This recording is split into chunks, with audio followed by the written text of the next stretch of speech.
OK, more now on our top story. Ange Postecoglou has been sacked as Tottenham boss. For more reaction, we're joined by another man who stood in the Spurs dugout, I should say, our very own Tim Sherwood. Tim, thank you very much for joining us this evening here on Sky Sports News.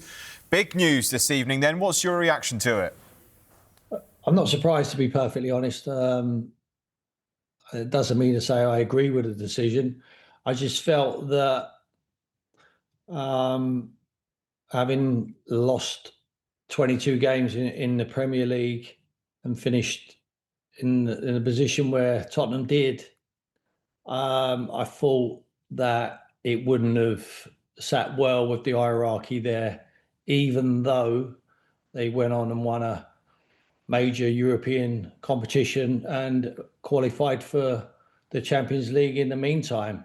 I feel sorry for Ange. I think he's been a breath of fresh air. That's what he's been to the football club and to the Premier League. He's great for you guys as well. That look there after the Brighton game, I think was the writing on the wall there when I saw Daniel's face there. I just felt that obviously he's not happy that the team has just lost at home again.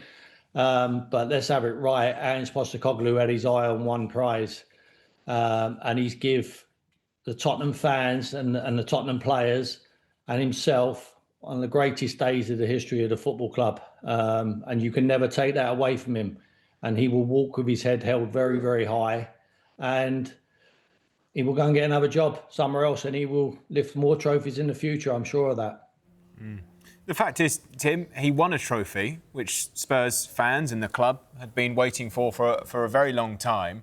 He delivered in that objective. Did that count for nothing? Do you think this decision was going to be the same either way, or did it just make the decision a bit harder? Absolutely that. It's made it a little bit harder. I'm sure that the thing I would like to know is who is making the decision. They keep saying the board. Who are the board? Is there any footballing people on that board? I'm sure the club and the decision makers have been inundated with agents trying to throw them their clients, which are managers from all over the world, perhaps already in the Premier League. Very difficult. They've obviously got hidden agendas. But Ange Postecoglou is a winner. I mean, the man stood up and he said he always wins in his second season. He's done it. You have to give him credit for that. He's give them Tottenham fans a magnificent day. And then they go for the parade as well. They enjoy that. I think you got to be really careful what you wish for.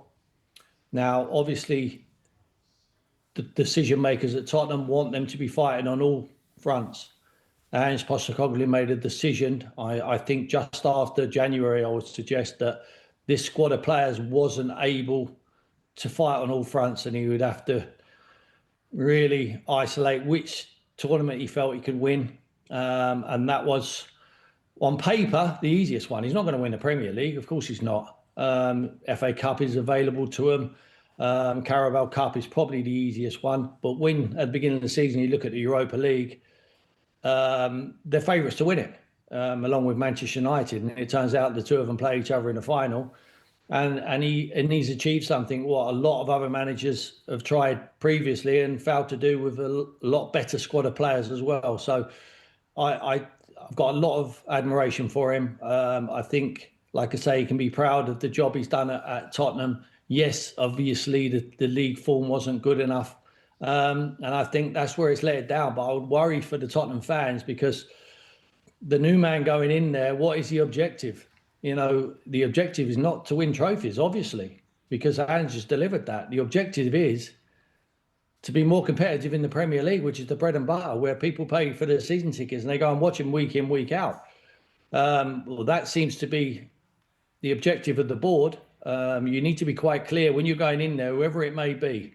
There's a lot of managers being touted around. They need to make sure they know what the objective is and what success looks like.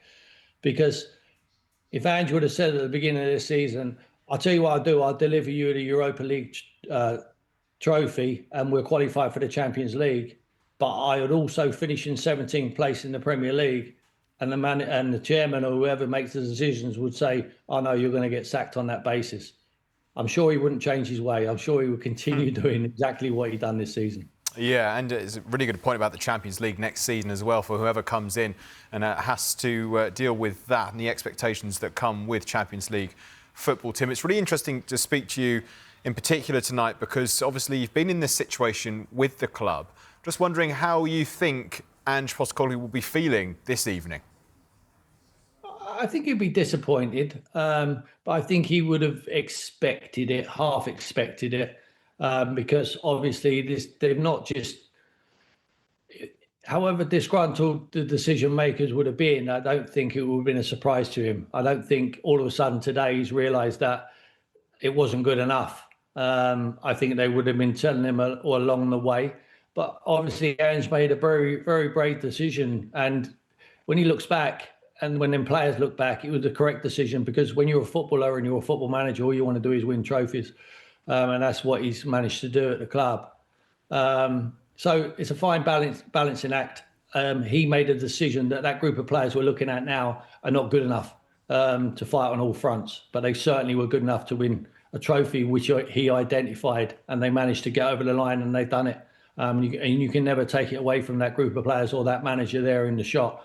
But it wasn't good enough, obviously. You have to be, the decision makers are making a decision that if you're a Tottenham manager, you have to be fighting on all fronts and you can't just throw the towel in on the Premier League campaign, even though they were never going to get relegated because the Championship teams who come up last year were so bad. Something that's not seeming to get too much of a mention is the fact that Ange Postecoglou has had to do these 2 seasons without Harry Kane, a man that you know well. Tim, do you think that he should get more credit for having to sort of rebuild after one of England's best ever players left the club? Yeah, absolutely. And not only that, I mean, it's well documented. He had a lot of injuries to key players, especially Mickey van der Ven and Romero for large parts of the season. The only criticism you can say, if you want to really go in depth into it, is that when they were missing their key players, then maybe they should have tweaked the way they play to some extent. But you can't take away from the man's record. I'll keep going back to it. Yes, he's lost Harry Kane, one of the greatest strikers we've ever seen in the Premier League. But he finished 5th last season without Harry Kane. And he's won a trophy this year without Harry Kane. So, yes, you have to give him the credit for it. But I've always been a big admirer of him. I think he's made it clear that he wasn't going to do it the same as every other person. And he's certainly not done that. I mean, he is totally disregarded the Premier League from a long way out, and I would suggest probably January onwards, and decided that he's going to throw all his eggs in one basket. But he didn't do that because he done that because for a reason, because he felt that the squad wasn't strong enough and they wasn't going to be able to compete on all fronts. And if he tried to win on all fronts, he would end up with nothing, what they've ended up with for a long, long time. So he prioritised, he got the job done, and they lifted that trophy and had a couple of very, very exciting days as a Tottenham fan. A lot more exciting they've had for a very, very long time. So I've got a lot of credit for him for that. Yeah, big boots to fill then. Tim, who do you want to see come in? Who do I want to see? I mean, good luck to whoever does come in, by the way. And like I say, you have to get the script right and make sure that he's delivering what the hierarchy want, because Ange Postecoglou didn't obviously do that.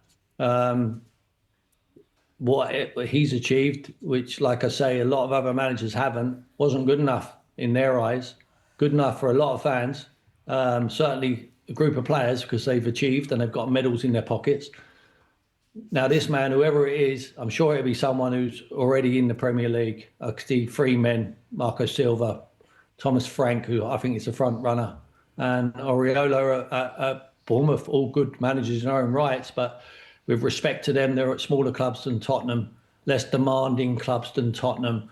And if they just finished 8th next season outside the Europa League, this, for instance, with no trophy, would the fans be happy with that? I don't think they would. I really don't think they would. There's a lot of teams in this Premier League who are going to strengthen during the summer. Obviously, I don't think Tottenham are ever going to be in any danger. They can't be worse than they was in the league campaign last season, and they were nowhere near getting relegated because of the teams who come up from the Championship now are finding it very, very difficult to survive. So, yeah, make sure you know the script and make sure you manage upwards if you want to keep hold of your job. Don't just run along and decide what you think is right. Now, I'm sure if you asked Ange Postecoglou if he would change anything, I know the answer, and that would be a resounding no. And I think a lot of the Tottenham fans would be very, very pleased with that. But what I think he would have delivered is trophies. I think he would continue to win at that football club. But I don't think they would be very consistent on their league form. And I think that the man's a serial winner. He's proved that he can win. Wherever he's asked to go, he's delivered. And I'm sure he will lift more trophies in the future.